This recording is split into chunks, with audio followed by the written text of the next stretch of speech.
Dear World Water Week participants, colleagues, and friends, welcome and thank you very much for joining this session hosted by the Conrad and Hilton Foundation, IRC, the Millennium Water Alliance, and Water for People, titled People, Systems, and Change, Using Master Plans to Achieve SDG6.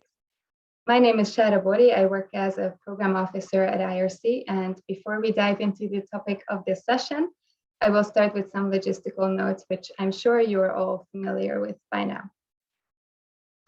For the opening and closing in plenary, there is interpretation available. So please do use the Interactio application to listen to the session in French. There is download information available on the Pathable session link. Please also switch off your video when you're not speaking, just to save bandwidth, and also mute your microphones. However, we have chosen for this session to be super interactive, so we do want to hear from you. The Pathable chat is open for all of you, and also in the breakout rooms, we will be able to use the Zoom chat. So please do ask questions, share comments, and interesting resources with us here. In the breakout rooms, we will also have space for conversation, so please raise your hand to speak and lower it once you've finished adding your inputs. That's all for logistical notes. In terms of content, today, we're going to explore the opportunities and challenges related to district-wide planning for achieving SDG6 at scale. And we're also going to share experiences and learning on district-wide master planning and the tools and methods developed and applied through a fun digital World Cafe. We will be using breakout rooms to facilitate the World Cafe, but before we join those, I'd like to invite Magdalene Matthews, Senior Program Officer at the Conrad and Hilton Foundation, to give us some food for thought on district-wide master planning. Magdalene, the floor is yours.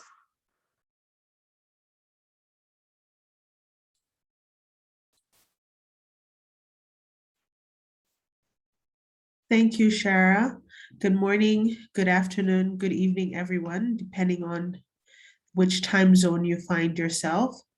Thank you for joining us today for this very interactive session that we're having with you all on district master planning, and to our fellow co-conveners for the session, Water for People, and our other partners.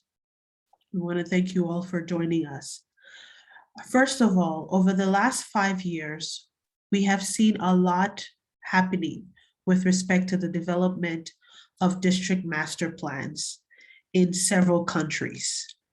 There has been an increase in appetite in achieving district level planning towards achieving SDG6. This has included efforts by the Hilton Foundation and partners in Ghana, Uganda, Burkina Faso, Niger, Mali, and Ethiopia, and as well as by other organizations, which are also our fellow co-conveners for today's session, Water for People in countries like Rwanda and Honduras, Millennium Water Alliance in Ethiopia, Water Aid in Nigeria, Ethiopia, and Cambodia.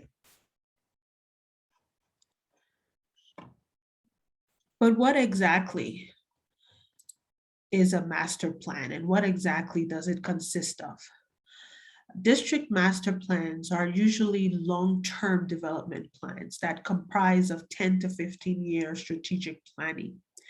They're focused on 4 core elements. One being everyone, meaning leaving no one behind, which is an underpinning element of SDG6. Everywhere, targeting universal coverage, which targets both household level and institutional level coverage for WASH services. Forever, speaking of sustainability in terms of service provision. And lastly, looking at a mix of different service delivery models. So not one size fitting all in all contexts.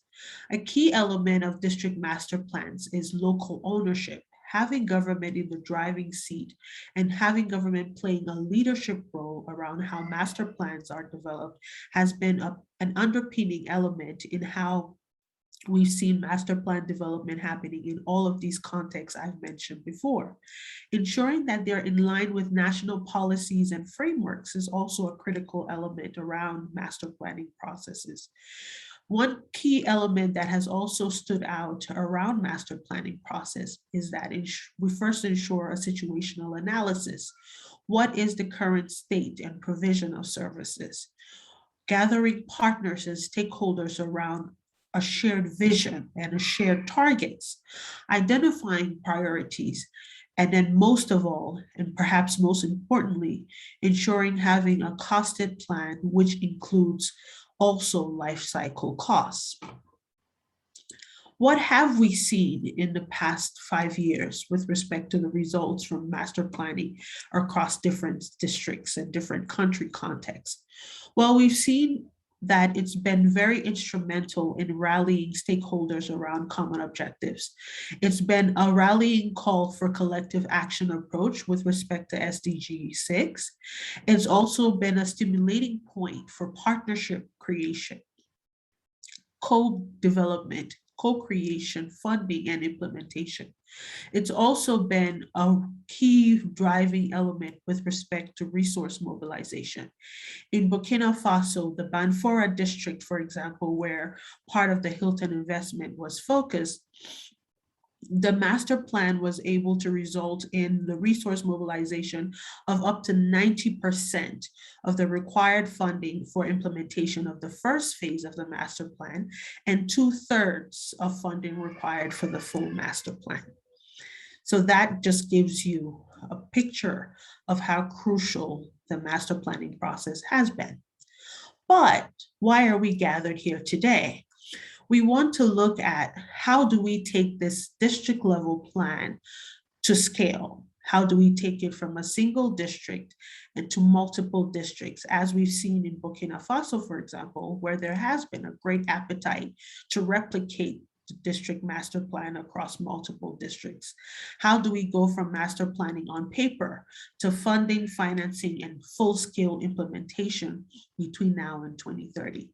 With that being said, I'll hand back over to Shara, who will tell us how we plan to carry out our discussions today. Back to you, Shara.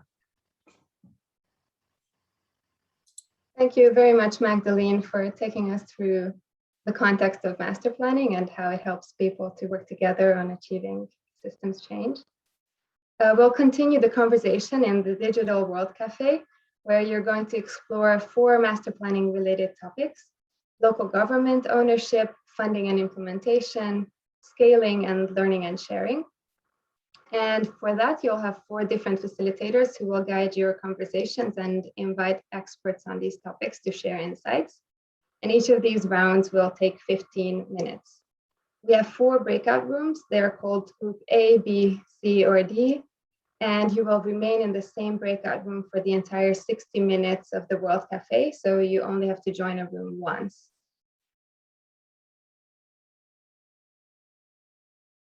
We'll guide your conversation on one of the 4 previously mentioned topics. We do have a group for French speakers, so if you speak French, please join Group B.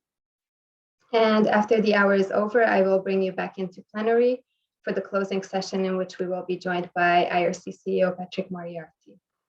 So in a minute, I will open the 4 breakout rooms. Great, thank you.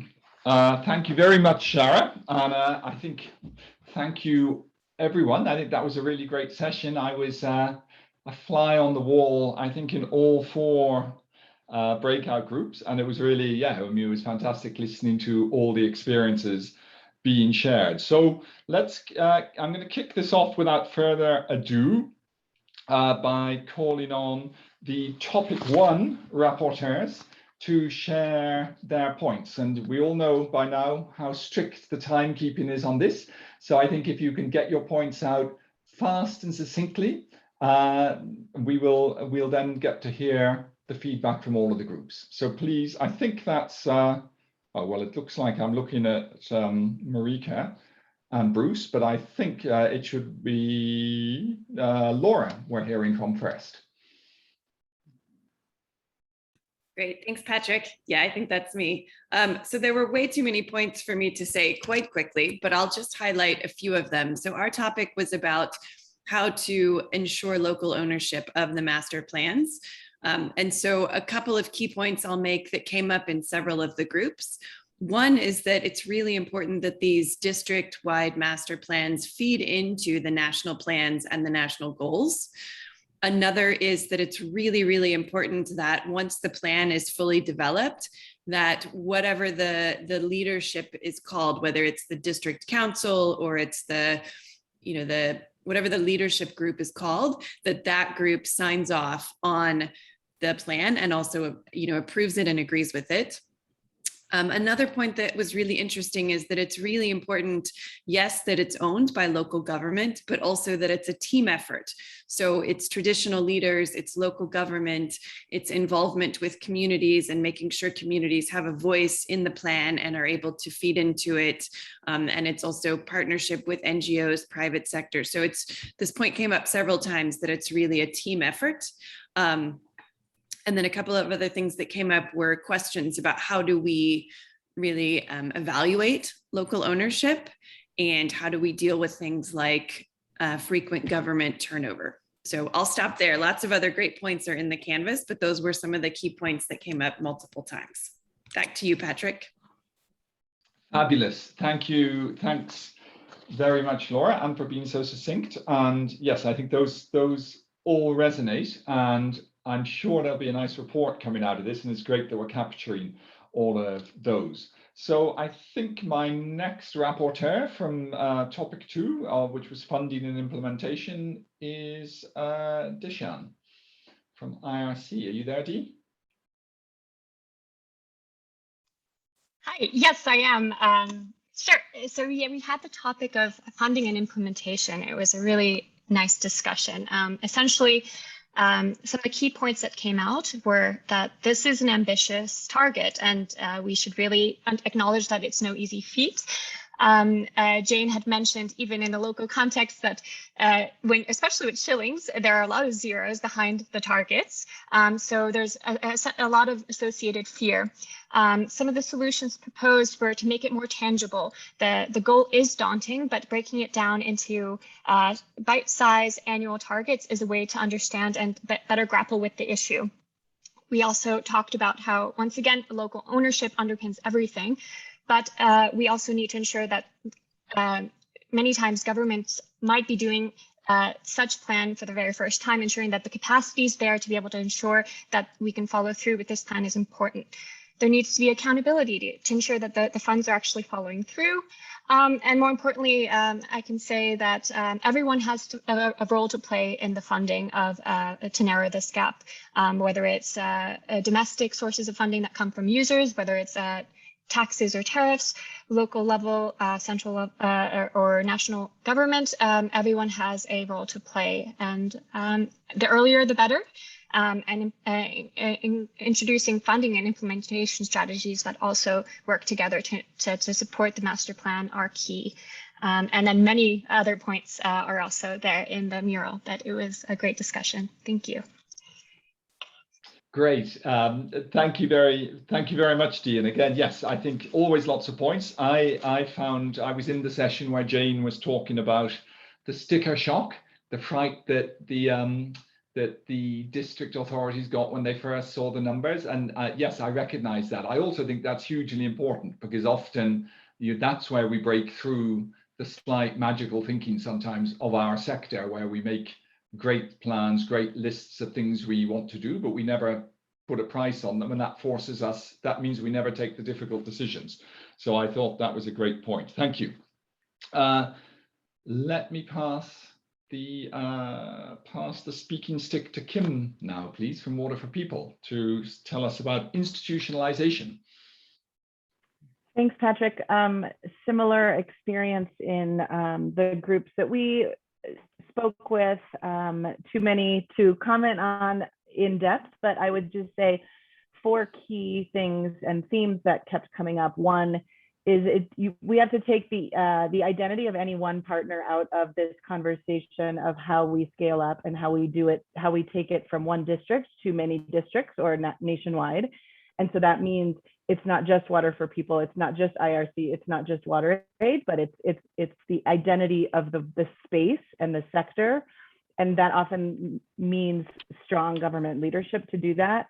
it's a long-term commitment to make this happen in many places over time, consistently. I think key messages to making that happen that we heard from many of the experts were clear and consistent communication happening over and over, which means good coordination. It means frequent meetings. It means having the same conversation many times.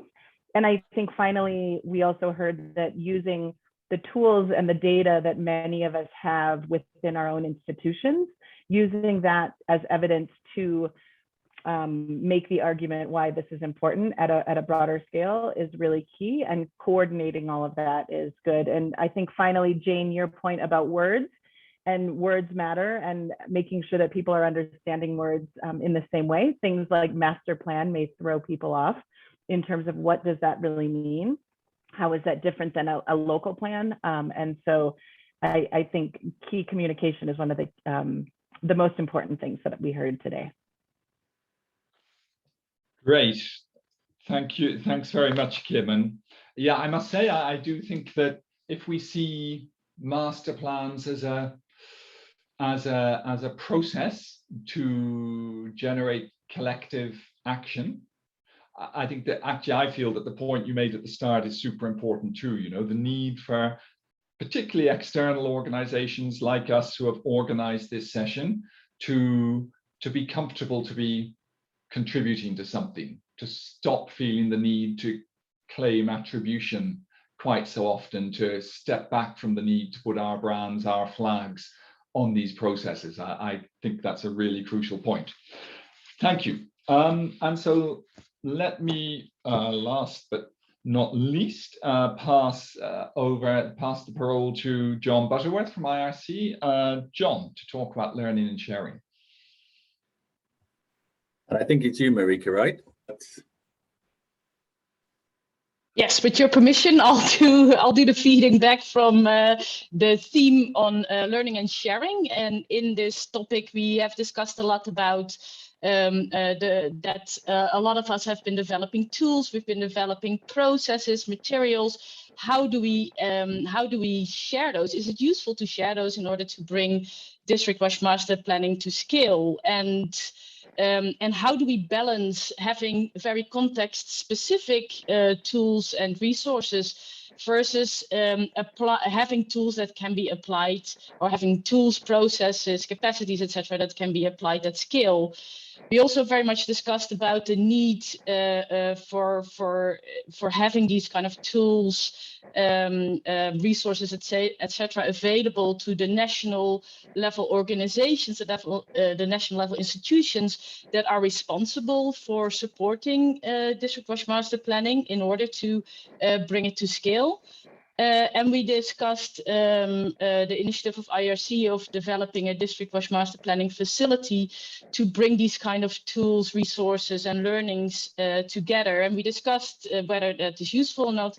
The consensus is that it is very useful, not just for organizations that do district-wide master plannings and for districts themselves, but also for these national level organizations as a resource base for the development of the tools, the capacities, the materials, etc., that is needed for bringing district-wide master planning to scale. So, thank you very much. Wow, that's great. Thank you very much, Marika. And again, thanks everybody for what I think was a really great session. Thank you to the organizers and also all of you participants. I think there was almost as many organizers as participants in some way, but I think the discussions I listened in on were really great. You know, I personally and IRC and Water for People and Millennium Water Alliance and WaterAid and many of the rest of us, I think, are deeply committed to these processes. We're committed to master plans. I think to the plans themselves, but as has come out in the feedback, to the processes that sit behind them, to building and supporting processes in which local government and other actors are able to articulate that vision of universal access, to cost it out and to then get on with delivering it. And to me, master planning and the master planning process, again, is a concrete expression of what system strengthening is actually all about. It's not necessarily the only one. It's not necessarily the most important one, but it is a critical one. And that's because the role of the district is so central. It's not monolithic and it's not uncontested. There are other actors. There's ministries of water and sanitation, ministries of planning, there's sanitation authorities, there's utilities, there's other actors, none of whom are necessarily limited to one district. But local government has that special role as being the level of government that's most directly accountable for ensuring that services are delivered, even if they're not directly responsible for delivering them. So master plans make sense as one important locus for collective action. And I think that we're seeing how exciting it is for everyone, not least local government, when they really start to own the vision and the plan and the process and begin to lead it. And they're not magic, we know that. Finance doesn't just automatically cascade down to them. And we heard that from the finance group. Often when they're first costed out, it's a big shock. Yet for me, that shock itself is the start of change, because it's part of becoming accountable. First comes the shock, then comes, well, how are we going to deal with this? Who do we need to talk to? How do we need to engage with the national utility? How do we find friends and allies to support us in delivering the plan? So I think, we, IRC and the other organizations involved in convening this session, we've all spent, I guess, the last 5 years piloting some of these processes. We're getting a good idea of what works. You can hear that. And I'm particularly excited about things like the facility that we want to launch, where we bring all of that together. But indeed, as you all heard, the next step is to make sure that these plans are being institutionalized, taken to scale, built into national planning systems, because that's how we can make sure that these plans that we're developing at the district level begin to talk to the plans that are being made at the center, begin to be factored into the loans that are being negotiated at the sector when the government goes to the World Bank or whoever, the Africa Development Bank. And it's essential that the master plans are built into these processes, as we've been hearing. I think what's exciting about this session for me as well is to see just how fast the number of plans and the number of organizations supporting these processes is growing and scaling, and how quickly we're building a body of experience on how to do it and evidence that it makes sense. Again, it's not perfect, it's not a magic bullet, but we're seeing lots of traction and lots of positive forward motion. So once again, thank you everybody for coming, for sharing so openly. Thank you the organizers for being brave enough to do a Pure World Cafe virtually. From the bits I sat in on, it seemed to be working really well. I hope that all of you who participated in it feel the same way. And yeah, wishing you all a fantastic last day of Stockholm World Water Week.